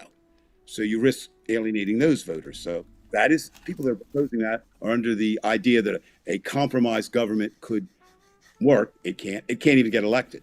I find the other one even more interesting. And this one has a little bit more traction. Assuming that Joe Biden runs it. Biden as president, Liz Cheney as vice president. That doesn't work for me. Does it work for you? No. No, of course not. And it doesn't even make sense because the progressive part of the party, which is basically the... Yeah, you let her become an attorney general maybe, but that's... Well, no, I got that. No, there's no problem with that. No. But I'm talking, there's no way. So first of all, the progressive party would go absolutely bonkers, the progressive part of the Democratic Party. And unfortunately, or fortunately, depending on your view, Biden cannot replace Miss Harris unless she does something to be replaced from. Why? A black female? You really want to do that? It's not going to happen politically. It's just not. Okay. Now, if indeed, let's look at another one, and this is more real. Biden, either for health reasons. And I told you, I think I did make the prediction. I don't want it to happen. I don't think Biden's going to make it past 2022, my opinion. I got you that. I'm just saying he will make it if it's all dependent on his health now. I mean, that's it. And he will run in 2024. He will run for the good of the country. He will run unless he's physically incapable of doing it or dead. And he will definitely run if Donald Trump makes it interesting. And I don't care what his poll numbers are. The only way he would not run is if the Democratic Party replaced him with someone else. And I don't think that will happen, even though there'd be Bernie now, who is the most, probably the most popular and the most logical as a presidential candidate, has basically said, my time has passed. He wants to be elder statesman in the By the way, we're up to 20 viewers this hour. That's good. That's good. We'd have a lot more if you take your shirt off, but that's it. So, Brian, I'm tired of people speculating, and I just did it, and I dismissed them. Keep sharing, folks. Keep sharing. We want to get to 21. If indeed, Brian, you were right now having to pick who, and no caveats. I mean, you can't say like I would say Trump if he isn't. No, if you were forced tonight to say the Republican ticket in 2024, who would you say? Who do I think will be on the ticket? Yeah, you're president, vice president for the Republicans. Well, it depends on what happens in the legal system. If Trump is in, well, actually, even if doesn't matter if Trump is in legal jeopardy, he'll want to run or have somebody who will obviously pardon him, and that deals with the federal laws and things like that. Showing Donald Trump, do you think he'd rather run or have somebody to pardon him? I think he'd rather run. I think he'd rather run too. I think he likes the idea of being president. He's the boss of everything. All right. Now, I agree. But you will not see Mike Pence as the vice president. No, there's absolutely no way. No way. You can pick who you want in there, and we don't know. It really wouldn't matter. You might just find somebody. His son might be picked, Oh, Trev, absolutely. Or you know what else could work, Trev? I'm thinking Kamala and Kamala, or and somebody that Bernie anointed as his successor. Do you know what I mean? If he chose not to run, like give him the endorsement, that would be pretty. I mean, it's not quite the same because Bernie is the power. Now, on the Democratic side, Biden, if Biden runs, you see that I see the existing ticket running as is. Would you agree? You have to, I think. Yeah. Now, Biden doesn't run. What do you see? I think you need an African American candidate, and I think you need somebody like Ryan as a vice presidential candidate. Somebody like who? Ryan. He's the guy who's like a firebrand from the Democratic Party. He's tough. I like him. Yeah. But now here's that's all speculation. I hate it, but you do it. Here's why. Oh, that would be interesting. I've dressed as a woman, so I have no problem with that. Brian has a few macho issues. He might not be able to do that. The idea, though, is prognostication and these predictions. That's what political writers do. It's what I did all my life when I was a political writer. It's too dangerous now to do that. And what I mean by that is, do you know when it matters? On Tuesday, November, whatever, 2024. He can, obviously. Would he? Will he? Should he? Kim, that's the question. Okay. Well, there are plenty of people who could be like Bernie that you could bring up. My answer, Kim, and I mean, Pete. The problem with Pete, I like him. I mean, he's intellectual. He's certainly, is smart. I know the progressives are not crazy about him simply because when he was mayor, they thought he was a little too close to the structures, in terms of police and that kind of thing. But I think he's it would be interesting. You certainly, I think his being gay would provide him some cover. Well, he needed to do what he did to become what he was, mayor at that time, being gay, because people just are very closed-minded still, and unfortunately, that's a problem. And I think too, Brian. And again, like I said, I'm almost wrong on every political issue now. Not wrong on the wrong side. I mean, predicting. But I still don't know if America is ready for a gay male or female. I'd love to see them run. That's not a reason not to. Look, they're not even ready for an African American because, I mean, as much as President Obama won, I think this is a big reason why we had Trump. They couldn't take it that we had an African American president. They just couldn't take it. No, and they made him out like he was a horrible president. And all they did was try to stonewall him. Right. And he wasn't. Katie Porter, I like that too. Well, Karen just mentioned Katie Porter. Yes, there's a number. Sheldon Whitehouse is great too. There's a lot of people out there. The problem becomes, and okay, now we're all working. I trust Sheldon Whitehouse and Katie Porter. Everybody put aside. We're now the Democratic National Committee, right? Tonight, all of us here. Great names coming up. But at the end of the night, if we had to get the decision, we'd have to find the two-person team that is most electable. And that's where it gets tricky, right? And things enter into it that because you have to win. You have to win. You might need Hakeem Jeffries in there somewhere. I don't know. Money, unfortunately, because America is steeped in 400 and what do we got up to now? 402 years of systemic racism. That has to enter into it. You have to look at geographical balance. I don't think that is something interesting, though, Brian. Geographical balance used to mean a lot. That is why John Kennedy despised Lyndon Johnson, hated him with a passion. Lyndon Johnson thought Kennedy was wet behind the ears, snot-nosed punk. But they buried their hatchet and ran because they needed geography. I don't think that's the case anymore. You know what I mean? I think we are more Buffalo Bills. I think we're winning 33-10 over the Patriots. 40-10 with 10 10 minutes left. But you know what? The Although, Patriots had it coming after all those years. They always beat the well, Bills 15 out of yeah, 18 times or something. no, They, of course, let the teams that now, haven't won and win. now here with sports, it's no, Yeah. yeah, I think it's interesting. Well, listen how that ties in. It's all connected. We're talking about teams, right? Teams of people, and And in they pro, hate the Eagles because they're considered from that progressive city. They hate the well, Eagles. Everybody well, in the South. true. But what is interesting, I We owe think, Tampa Bay. we're talking about teams. The big question was who who is the most important of the Belichick Brady team? Of team. I mean, the duo. And right now, it appears to be Brady. However, uh, Belichick, I don't know. I mean, so that's another thing. You know, anything, whether you're talking about sports, and this is why It's so just many reporters do this. speculation, you know. It doesn't matter. He It did doesn't matter get how. Brady, so that's in What? itself I'm brilliant. sorry. What, Brian? It's only speculation. He did get Brady. He was one who drafted him, so Oh, no, no, no. you But I'm know. saying they were better. Okay, I'm going to make my sports report tonight. Belichick and Brady were like Lennon and McCartney. They were better together than either one was separate.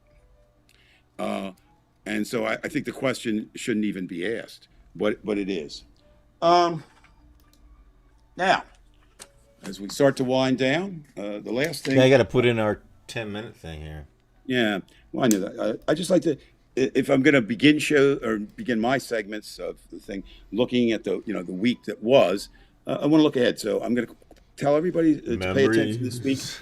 to Washington, D.C., where two very interesting things are going to happen that will give us some indication of where the future goes.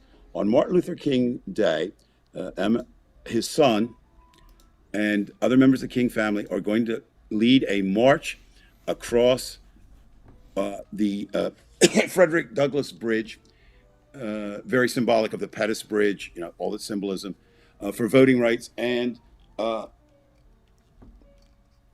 young Mr. King, who's no longer young, but he says, Martin Luther King Day has always been a day on, not a day off. So they're getting active. And the other thing he says, and this is coming from, the senior member of the King family, no celebration without legislation. So they're going to push it on that side. We'll see what happens. Then on the other side, coming up is Gary Peacock's favorite day down here, and mine too now. It's one of the worst days. We're going to have the right to life. You're familiar with that, right, Brian? That's the anti-abortion. Millions, no, a million people have been to the last few. So on that day, we've got that, but let's schedule something else too for that day. So keep in mind next weekend, we have, are you ready, Brian Weinstein? We have for you especially, we have the first anti-vaccine mandate protest is headed to Washington, D.C. Every anti-vaccine organization is joining. I They're thought they talking. met in South Dakota. No, this is a protest. They met. Now they're coming to D.C. And they are saying that, it has nothing to do with D.C.'s mandate, and it doesn't. They are coming here because Dr. Fauci lives here and because Biden lives here and the government makes it, and they're going to change their minds. Now, excuse me. Unfortunately, It's nothing to do Brian, with it. Comeback. the January 2nd or the January 6th did its damage more than ever. Every time there's a proposed right wing, the town gets panicky, people shut down, and it will be horrible. So you've got two right wing groups, one with possibly a million people, the other could be anywhere from 3 to 30,000. And of course, now we have social media involved, and whether it's from them or not, they're saying, look, we got to do more than just protest that day. We have to go into bars, we have to go into restaurants, we have to go into hotels, and we have to protest in there by walking in without masks and doing whatever we need to do. Okay. Well, today, Brian, January 15th, Washington, D.C., it has done what New York has done in some other cities. You now cannot go into a bar, a restaurant, a gym without showing proof of vaccination, which is a great thing. It's a great thing, but not for these people. And on top of that, and this is my personal thing, which puts me near and close, so I like it. They are encouraging their people to live. Would you like to know, or to where they want them to be housed temporarily? Not in Washington, Stadium? D.C. Nope. No, no, no. These are the visitors coming. They're going to stay for a couple days. So where do they want them? They don't want them in Washington, D.C. because you got to be vaxxed. So where are they going to come? Arlington, Virginia. They're selling out rooms left and right here. So I'll be right there. I don't even have to go into Washington to watch the bad Take guys. off your mask, big boy. Show Oh, them. no. Oh, no, no, no, no, no. That day, I'll be walking all around D.C. with a mask. And not so much even, though I like it. I have discovered that. Tell you what, if I get tuberculosis, I'm looking for these people. Well, yeah, true. But I like the mask in the winter because it keeps me warm. So let's see. Next week's show, we'll have those two things and whatever else. What do you think is going to happen next week, Brian? What's going to happen? Well, they are going to have, they're going to bring up voting rights on the Senate floor, and they'll take their shots at Manchin and Sinema, as they should. Manchin and Sinema will, of course, go to the floor and try to inoculate themselves from criticism. Can't It be always done. works out that way because they do want to come off as somebody who's professional. Well, true senator. they've taken the road. Yeah, I said to Ron last night, Dave, I said, how in the world can this be a senator? This person, Sinema, how can she be a senator? I still cannot believe that. Because She they is. thought you want to know why? Because they thought of all the candidates they had, she was the best to win. And guess what? She did win. I don't think they saw. Now, Arizona, I don't know if you've been reading about that. That's interesting. They can't do a recall, but they've announced large segments are going to primary her, whether she's an existing senator or there. But unfortunately, Right, and it's then she'll switch. 2024. It's not that, well, yes, that's true. But you Although know what? I don't know how much success she'll do. She'll do something. I'd rather see Manchin again under the new thought. I'd rather see Manchin and Sinema as a Republican, because if you're gonna protect the Republicans and you're gonna give up the democracy, just become an R. Don't pretend to be what you're not. Right, but you still want control of the Senate. Just Tell me how much control they have. Well, It's that's the other 48 point. to Republicans right now. Well, the 50. committees, and that kind of thing. Well, that's true. So And that was a question. That was a question, or something came up. this is why I say at some point, I think, again, I always seem to be way ahead of the curve with this, but I could be wrong. I think the conversation has to be made to Milley and say, look, as president, I want to tell you that, I'm here to protect the Constitution as you are. But the way things are going now, we're going to lose it. And I don't know that I can keep this. I may have to do a Lincoln-esque type move. Mm-hmm. And I don't know. And if the Republicans can do this bullshit, Dave, then why I agree. Why can't we do I'll it? tell you why. Again, Joe Biden is a good guy, but sometimes good guys can't do what needs to be done. And you're saying, and you're absolutely right by saying a Lincoln-esque move. Abraham Lincoln made a decision. I'm going to do everything I can, legal or illegal, to save the Union. And Biden may have, Biden wanted so Well, badly my to question be is, president. does Biden have it in him? I don't know. I mean, I'm Well, not saying it doesn't matter. It's his duty. No, it's not his duty. You can't force somebody to do what they can't do. I think there is a calling for Biden. I mean, and this isn't Good. anything. I'm glad. I'm not saying there's not. I'm just saying we don't know until he starts. But, And- these are different days. And, Yeah, I know. look, you don't know when the volcano is going to erupt. So, Well, no, we know that one erupted. The tsunami's now headed for Hawaii and the West well, they Coast. said if it didn't land by 9:15 or something like that, they're okay. Okay, I don't know. I mean, it's But look, maybe the one at what do you call Yosemite blows. Maybe that we don't have to worry about no, it. I know. And you and I've had this talk, and let's be cheerful about it. No matter what happens, none of this has done anything for climate change, and I won't use that word anymore. In 2022 and forever until things change, it is a climate crisis, and there you are. Right. I mean, that is in the end the biggest crisis. But again, it has to be taken care of politically, or nobody's going to do anything. The people in No, I power agree. are not going to do anything. That has You're to be not saying done. that, but I'm This just is saying, why I went into this mode of action, Right. because I knew that it had to be pragmatic. You agreed with me. I agree. I mean, We all both along, believe that the climate is the number one problem. no I question. have been behind this right from the beginning. I was the one that was doing my videos on my old channel. I don't know, 15 years ago with Cryosphere Today, knowing what was going to happen. I had been discussing this as far as back as 1980 in college with the professor. So this thing was on my mind for a long time. But I know how politics work, and at least I have a sense of politics. No, you do. And this is where the ball game is, folks. Nothing gets done unless it's done in Washington. And that's why January 6th occurred in Washington. They're going to try to take it there. Well, that's why it's funny you should mention that. The one I was talking about, the vaccine, that's exactly what they said. That's why they're coming here. They're that Washington is where it is. Yeah. Yosemite. Yeah, I should have said Yellowstone. I'm sorry, Karen. It's late, but I have no excuse. Yes, it's Brian, I wanted to ask about that. Normally by now you're half asleep. You've been relatively awake tonight. Is there a reason for that? Did you take cocaine or something? No, I don't do drugs. I actually do. I do take Nexium. You know what? You're unbelievable. You don't do drugs. Leave it at that. I know you don't. Okay. You don't have to explain the Sandy. drugs that you don't take. Yeah, but the comment will bring jobs, and that I saw that, and you know what? I will not look up because I know that comment's coming.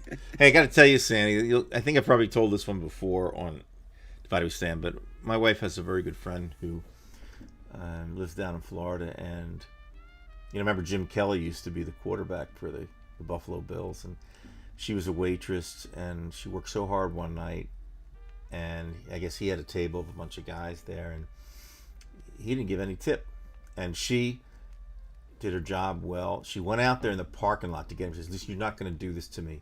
I worked really hard, and you gave me nothing." And then he took some money out and gave it to her. But Jim Kelly, But anyway, I do feel bad for the Buffalo Sabres and the Buffalo Bills when you almost make it and you don't get over them. I always feel bad as a Philadelphia fan. I know we're talking about sports now. That's what we do. This show is we're gonna morph into as we lose the country. But it has sports. something to do with, I guess, perhaps it's this. In Russian, there's this word called avos, which we have that in American translate too. it, but it really basically means like it's a certain hope for the future, like something might be out there, even though you have no real reason for that hope. Perhaps I don't know, but I think it happens in sports when the teams that don't make it and they only get so far and you feel like there's a curse. Okay, Brian, I want to interrupt you. I've interrupted you a lot tonight just to see how you would go. I thought you were done because you had 0, 0, 0 here. No, the rules don't apply to me. Okay. Here's what I want to ask. Okay. You got on me when I, after the first Eagles game, posted that they were going to the Super Bowl. Now, we don't know that they are. The odds are they're not. I'm not saying they're going to win. If they go to the Super Bowl, I want you to write up and say on this your channel, I want a 5-minute apology for doubting my ability. Dave does this one thing every year. The Eagles, if they win the first game and they play well, he posts on Facebook, the Eagles are going to the Super Bowl. Now, I warned him, hold on, I warned him prior to the game not to do that this year. And he went halfway with it. He said, after they won, he said the Eagles are going to win the National Football Conference. And are going to the Super Bowl. I didn't say they would win it. Now, that would be nice. That would be really nice. But all I can say is this. When you're talking about teams that don't win, Eagles have won it. But, they had 2 years they were supposed to win. They lost to Tampa Bay. And I always feel that over time, things should equal out. Though they don't. What? That tomorrow, maybe, just maybe, it'll equal out. The universe will come through. Being Eagles fans, we both care about the game. But really, in all honesty, it doesn't matter whether the Eagles win, lose, or whatever. It does matter, though, that the Republicans do not win in the real game of politics and control of American soul. So everybody come up with ideas. We're going to work and figure out how to stop them. All right. Well, I'm going to take you guys out here. Gary says Bills to the Super Bowl. You know, Not smart bet. or Good maybe bet to put you in. Cincinnati will, they won today. Who knows?